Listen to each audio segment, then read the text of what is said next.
So our crew members start the day by exiting the airlock. As mentioned, they'll then go to that work site that's quite close by. So Chris just goes around directly there. Jessica has to go up on a little bit of a longer path. The reason for that is to grab the foot restraint that she'll use for the day. So she'll go up to what we call our port seat cart. She will get that foot restraint, and then she will meet Chris basically on the other side of that work site. The crew will set up the foot restraints, and then they'll remove the spare joint from its storage location. As I mentioned, that allows space for the Lee cluster, and we'll place that spare joint on a temporary stow location that you'll see up on the right of your screen here. That makes it accessible for later.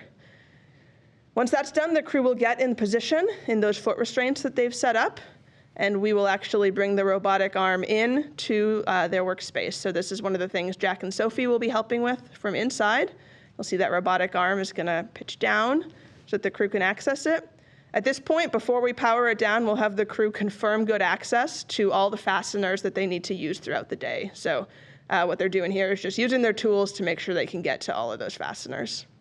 Once that's done and we've powered the arm down, they can begin the disassembly. And so as I mentioned, the first thing they'll have to remove is that end effector plus 2 joints.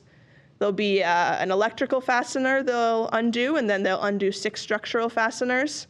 That will allow them to remove that cluster from the arm. And once that's done, they will be moving it to its temporary stow location where we just took the spare joint off of.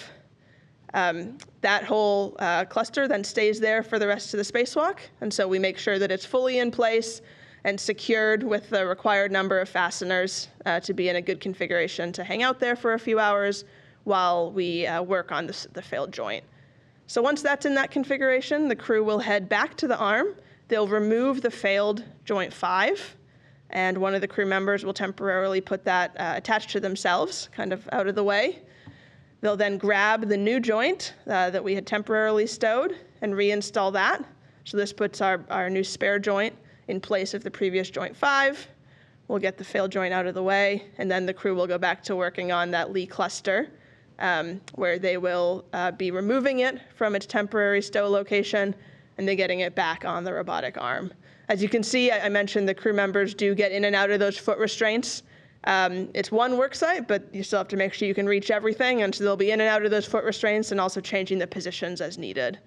So they'll remove that Lee cluster from its temp stow location. They will then get back in position to rotate it and get it back onto the robotic arm. And their last major task for the day before they clean up is shown right here, where they reinstall that cluster onto the robotic arm. They will re-engage all of the structural fasteners as well as the electrical connectors. And in that configuration, we'll be ready for Jack and Sophie to work with the ground. We'll power up the arm and make sure that we have an electrical connection to the entire arm. While we're doing that, Chris and Jessica will head back to the airlock. We won't be moving the arm before they come inside, but we will verify that we have good electrical connectors.